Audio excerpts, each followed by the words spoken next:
This is News 12, first at 5. Gangs dismantled 5 years ago are regrouping. The Richmond County Sheriff calling crime a cycle. A cycle Sheriff Richard Roundtree says is tough to break, but they're trying. He says the people who take part in violent crime are later subject to it. We got these numbers today from Richmond County's Crime Suppression Unit. Their mission is lowering crime by being in those neighborhoods, seeing the issues, and cracking down. Last year, they got 273 guns off the street, arresting 547 people. They also recovered $82,000 in cash during those operations. Lieutenant Harold Hitchcock says more manpower in higher crime areas is crucial. The idea is to make drug cases in some of these problem areas, high crime areas, because as the sheriff said, gang activity and the drug activity are related to the violence. So if we can reduce our drug activity and gang activity, it'll help reduce our violence.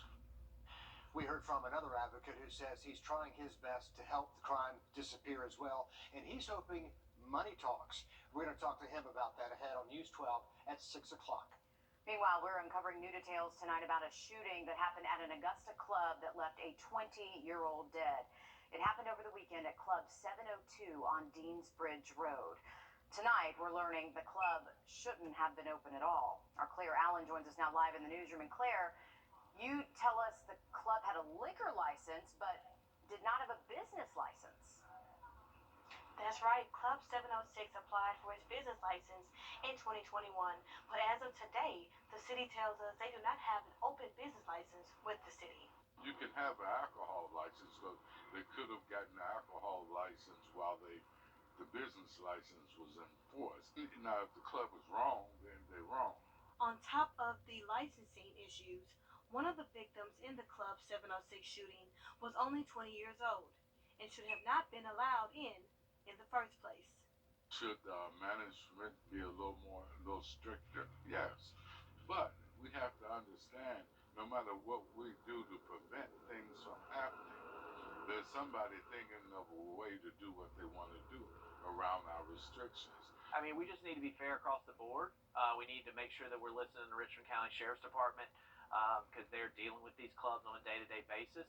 Commissioners also say more law enforcement on the streets and tightening penalties for the laws already in place can go a long way in our city. If we just enforce the rules that we have now a little stricter, we may be able to be more beneficial. But we just have to be accountable. We have to just keep a watchful eye on our young people.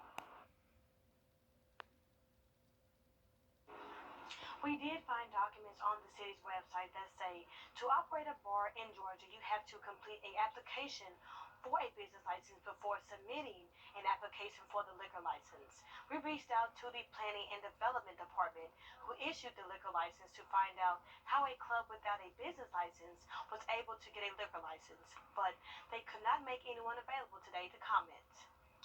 Claire Allen in our newsroom there. Claire, thank you. Let's look outside now. South of Macon. Augusta Technical College honoring Black History Month with a program called The Power of Telling Black Stories. The event today featuring author Christy Robin Johnson, who's been working nominated for a Pushcart Prize and named a finalist for the 2021 Georgia Author of the Year Award. During the program, Johnson shared excerpts from her memoir, something Augusta Tech's president says emphasizes the need to tell stories about people in the Black community now as well as those in the past. Black History Month is a celebratory time. Talk about entrepreneurs and individuals who have come before us, but we have a lot of stellar individuals in our community today that are doing great work, but sometimes we don't tell their story, and so this is an opportunity to encourage our students, faculty, and staff to tell their story, to inspire other people to be excellent in what they do. And as an added bonus, author Kirsty Johnson is also a native of Augusta. Just over a week ago, an Augusta woman walked into her new home in Harrisburg. The home for her and her family is thanks to the organization Turn Back the Block, which is working to revitalize the Harrisburg neighborhood. They use abandoned homes and vacant lots to create affordable home ownership opportunities. Shavonia Howard says being a homeowner means she never has to worry about her children having a place to stay. As a bonus, a business called the Pioneer Woman sent her pots and pans and dishes as a housewarming present. congratulations to her and her kids. A winter storm hitting most of the country. We'll take you to Illinois, where they're contending with snow, and a lot of it, right after the break. Riley? And that winter storm producing warnings all the way from the Great Lakes to the Mexican border, bringing us some rainfall later into the week. We'll have your full forecast just after the break. No matter what we do, we always want to.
When the power goes out. All right, thanks for that, Riley. Heads up, drivers. The new traffic light at the intersection of Martintown and Bergen Roads in North Augusta is up and running. So make sure that you plan your trip accordingly if you plan on heading that way anytime soon. Coming up next, bringing more diversity to the fashion industry, how one Georgia duo is building their brand here on First at 5, right after the break. The Live by Camera Network is brought to you by Mountaineer Pest Services. Come on in to Davis Appliance and Furniture, where you can find the best deals in town. It's tax time, so when that refund comes in, it's the perfect time to get the appliances you've always wanted. For the brands you trust at the lowest prices, visit us at Davis Appliance and Furniture. Guys, if you're suffering from Prolia, I can help you. Come on in to Davis Appliance and Furniture, where you can find the best deals in town. It's tax time, so when that refund comes in, it's the perfect time to get the furniture you've always wanted. For the brands you trust at the lowest prices, visit us at Davis Appliance and Furniture. Siblings in Atlanta have spent nearly 3 years building their clothing brand, and now it's drawing the attention of Target. Tracy Hudson shows us how the sisters are working to bring more diversity to the fashion industry. If necessity is the mother of invention, meet its sisters, Kim and Keandra Lockett. The dynamic duo, who now call Atlanta home, are designers behind the apparel brand Jolie Noir. We saw that there were illustration tees out there that may have had one, black person on it. It's like out of maybe 10, there was one black one, and then the size range just wasn't there. So we looked high and low for something like that in other spaces, like non-mainstream spaces, and couldn't find it there either. So we decided to create what we didn't see. They've spent almost 3 years building the brand, designing everything themselves. They have a special message, whether it's through typography or a graphic. The message is that Black women are beautiful. From the lightest to the darkest, we are beautiful. It was enough to attract the attention of mega retailer Target. Actually, Target reached out to us. At first, we didn't believe it. We were like, it's a scam. It's not real. Is it real? You can now find Jolie Noir sweatshirts, joggers, and t-shirts on Target store shelves in Metro Atlanta for Black History Month. It just really shows you that having a major brand or a major yes behind you, it pulls everybody in. And we're grateful for it. We want to be just as included as an Audrey Hepburn on a t-shirt or a Marilyn Monroe on a t-shirt. We normalize that Black beauty is true beauty as well. They saw a need and they filled a need, and you can find the clothing line right now at Target stores all across Georgia, and the Lockett sisters promise more designs are coming. Okay, parents, if you have kids in high school, here's a chance to get scholarship money for that college experience. The South Carolina State Fair now accepting applications for its Ride of Your Life scholarship program. 50 different $6,000 scholarships awarded to seniors all across the state. Those funds do have to be used at a South Carolina school. Students need to fill out the scholarship application on the State Fair website and do that by March 15th. Gas prices about 50% higher than they were a year ago, but what used to be the most expensive day to fill up your gas tank is now the cheapest in South Carolina. Interesting new data from Gas Buddy showing Saturday is the cheapest day to buy gas in the Palmetto state. In Georgia, they say Tuesday is the cheapest day. And to avoid Wednesday in Georgia, avoid Thursday in South Carolina, because they say those are the most expensive days to fill up. Interesting. Yeah. An ongoing review in South Carolina's school mental health services is finding the number of school counselors has dropped.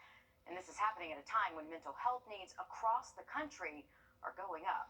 Meanwhile, some families report getting hit with surprise bills after their kids visit the school counselor. Our State House reporter Mary Green joins us now from Columbia. And Mary, what else are we finding out from this review? Well, Meredith, right now, South Carolina has about one school behavioral health counselor for every 4 schools in the state. And nearly 200 fewer South Carolina schools had a clinician on campus this past November than they did just a year and a half before that. This week, lawmakers asked the head of the state's Department of Health and Human Services what needs to be done right now to remediate this. We're obviously going to have to bring more funds to bear in terms of what you're paying counselors. 2, I think we leverage telemedicine, as I said, to give a base support where we don't have counselors in certain areas. This review found most of the students receiving mental health services at school are enrolled in Medicaid, which reimburses for this counseling whether it comes at school or outside of it. But some families with private insurance say they're getting billed when their kids visit the school counselor for services that would normally be covered if they took place outside the school setting. Now, state lawmakers say they want to hear from these insurance companies directly later this month as they try to figure out the best way to address this and make care more accessible for kids. It's not fair to leave a whole section of children out when the pandemic has brought on so much more of a problem with mental health issues in our state, across the country. So we need to work on this issue seriously. And lawmakers asked why some private insurers aren't covering these school counseling sessions. An attorney with the state's Committee on Children explained that some of these companies see this as a slippery slope, that by covering these particular sessions, they could be opening the door for schools to bill them for more services. Reporting live from the South Carolina State House, Mary Green, on your side. This entire review was requested by Governor Henry McMaster last month. The State Department of Health and Human Services says it should take about 3 months total to complete it. Well, heading into a stray bullet nearly hits an Augusta woman inside her home. Now the Richmond County Sheriff's Office is looking for this teenager. Take a good look. They believe he was involved. They say Thaddeus Leverett should be considered armed and dangerous. While in her home, the woman heard 2 people arguing down the street and then 4 or 5 gunshots. She says she was in one of the rooms that a stray bullet passed through. If you have any information, if you've seen this young man, please call the number on your screen. Constitutional carry is one step closer to becoming law in Georgia. Yesterday, the Senate Judiciary Committee approving legislation that would get rid of permit requirements to carry a concealed weapon. As Sierra Cummings reports, part of that debate is centered around several recent fatal shootings in Atlanta, including the killing of Grayson Fleming Gray. Have you heard of Grayson Fleming Gray and Matthew Wilson? No. People who are dying every day from random stray bullets. Citing last month's gut-wrenching and heartbreaking deaths, the 6-month-old shot in his car seat. A British doctor shot on his way to see his girlfriend. Some state leaders claimed Tuesday night Georgia does not need looser gun laws, instead stricter. We're here dealing with a bill that's talking about the Second Amendment and removing a government barrier in terms of the license to obtain that. Ask supporters and sponsor of the bill, the new legislation won't affect crime. If we're going to have a debate of, we want more, safer communities and less gun violence, then make the investments into law enforcement. The Judiciary Committee meeting tackled polls showing most Georgians don't agree with permitless carry, concerns of enforcing the possible law, and also that requiring paperwork for a gun does not infringe on any rights when safety is the greater good. The people who are going and getting these permits, it's probably law-abiding citizens, right? They don't have gang sign-up day to go get your concealed carry permit, do they? Despite heated talks, the motion to approve the bill passed 6 to 3. It's well documented that it does lead to more Look, gun violence. But well, my you have your question I facts, have I for have my facts. there's That's fair. no. Well, the bill now heads to a committee and could head to the full Senate for a vote soon. 6,000 people urged to evacuate as a North Carolina plant fire still smolders, threatening to cause a massive explosion as the smoke spreads. Another local group celebrating Black History Month. The Augusta Junior Players are performing A Woman Called Truth, which tells the story of Sojourner Truth. Must be the man that Moses led. The show takes place during Truth's early years when she was known as Isabel Hardenberg, to her late years spent speaking out against slavery and poverty. This production, there is a way of honoring a historical figure during Black History Month this February. Learning about Sojourner Truth and what she went through, she was very courageous and she persisted through everything she did. It's a very, it changes you after you hear about it. It's something that I think everybody needs to go see because it's something that's very important to everything that's going on today. And these are some talented young actors and actresses. You can get the tickets to see the show February 19th and 20th. It's at the theater that's inside the Kroc Center right there on Broad Street. Well, we have managed to stay dry today And a Georgia mother finally gets to take her baby home. We'll show you why they call her the Miracle Mom just ahead. First at 5. Let's Look at this baby boy, now home after a months-long stay in the newborn intensive care unit, born through an emergency C-section while his mom was unconscious on a ventilator. She doesn't remember a thing. Well, Gabriel is now finally being released from the hospital, brought home for the first time on Monday. Alan Devlin got an update on his progress. You want me to be honest with you? Yes, of course. It's been a living hell. That's all. That's the only way I can say it. It's been just about 3 months since Wendy gave birth to a baby boy, a birth she doesn't remember. Because I wanted it to come out, you know? But I didn't get that luxury. CBS 46 first brought you their journey in October when the new parents spoke to us about Wendy's long battle with COVID and the birth of her firstborn while unconscious on a ventilator.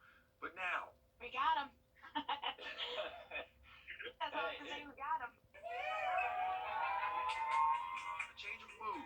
Just yesterday, baby Gabriel checked out of the NICU and for the first time is home, family, complete. There's just no feeling, like no way to really describe the feeling and emotion, that we felt yesterday. And they say now every nurse, every staff member, every man or woman who touched Gabriel and helped save his life, a part of that family too. I mean, those are like aunts and uncles who helped bring him to the point he's at now. They honestly, they really became family to us and to Gabriel. Thank you. And what a story it is. By the way, Wendy was vaccinated when she got sick. At some point, the health of both Wendy and Gabriel were in jeopardy. So it's good to see them doing really well. Happy ending there to that story. Yeah, so many of these stories don't have a happy ending. So absolutely wonderful to see that there. And it's been a really nice day outside today, Riley. I don't know, when I was up making the school run this morning, though, it was a little cold outside. So I feel bad for the kiddos that had to wait for the bus in those temperatures. Yeah, it was still a very cold start out there. Most of us were waking up And it's on your side. This is News 12 at 6 o'clock. Late to school and late getting home. School bus delays still plaguing our local school districts, leaving parents wondering what to do. The school won't answer the phones, the Board of Ed won't answer, and transportation won't answer. So then you just sit there and you worry. Some parents say their kids are waiting hours for a ride home. We'll hear what they say our districts can do better. But first up this evening, surprise and shock. That's how Augusta commissioners feel after a It's a problem plaguing parents, students, and school districts right now. A shortage of bus drivers leading to late pickups and drop-offs. One Richmond County mother tells News 12 this week her kids didn't get home until almost 7 p.m. We've got News 12 Celeste Springer live for us from right outside Westside High School. So, Celeste, we know this has got to be so frustrating for parents, for students, but it's just as frustrating for the districts. Absolutely. Absolutely, Laura, and we've been reporting on delays with the school buses all year long. But parents tell us this week in particular in Richmond County was worse than the others. Sitting in class, waiting for the minutes to tick by, waiting until you can finally go home. But we're told this week some kids didn't get home until almost 7 o'clock. And it all goes back to the school buses. All this week, her bus has not been coming through the neighborhood till 9:30 in the morning, and school starts at 9. Late pickups and late drop-offs. We've reported on this issue all school year. It's just really been bad this year. I get bus shortages. I mean, almost every employment has some type of shortages going on right now. So I get that. Back in December, we reported the district had 14 driver vacancies. Though staffing is likely to be the issue again this week, we can't say for certain. Mostly because we did not hear back from the district about our questions. Parents tell us they've had issues getting a hold of the district as well. The school won't answer the phones, the Board of Ed won't answer, and transportation won't answer. Some parents tell us they get texts like these. Others tell us they never get alerts, even after signing up, and the bus app isn't functional for them either. They expect us to wait on an app that half of us can't even use because they send invalid links for us to even sign up for it. So, for now, it seems parents will have to keep calling, and students will have to keep waiting.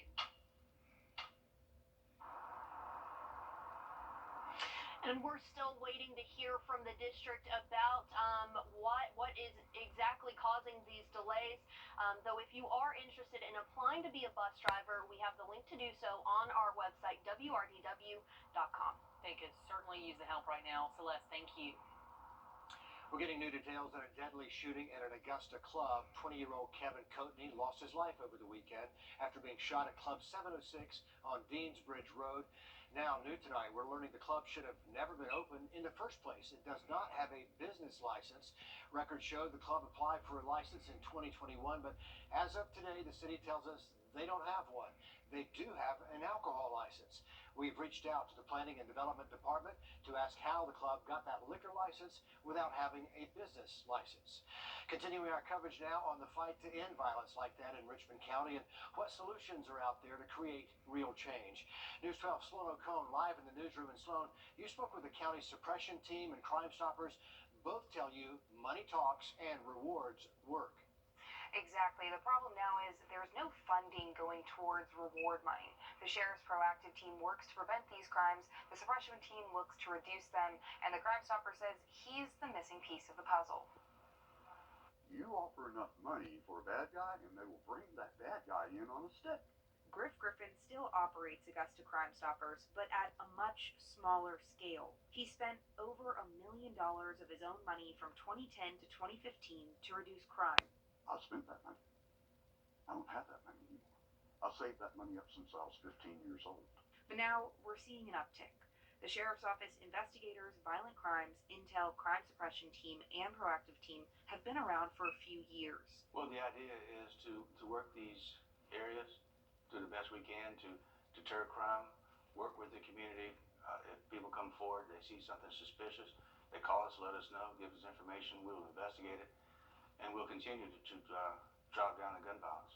In 2021, they took 273 illegal guns off the street, made 426 felony cases and 879 drug cases, and seized over $82,000. But Griff Griffin says it takes more than this. A gun has never killed anybody. I checked on my shotgun this morning just to make sure it hadn't gotten up overnight and shot somebody. It was still there. People kill people. It all comes down to knowing who is responsible for these acts. If the government is serious about this, they will fund Crime Stoppers now that we know it works. We know how to save lives. Is it worth the money to save them? Only the government can answer that question. Over $1 million spent out of Griff Griffin's own pockets. There are still rewards being offered by Crime Stoppers, but they're very limited. All right, thank you for that update, Sloan. We are looking at some wet weather to be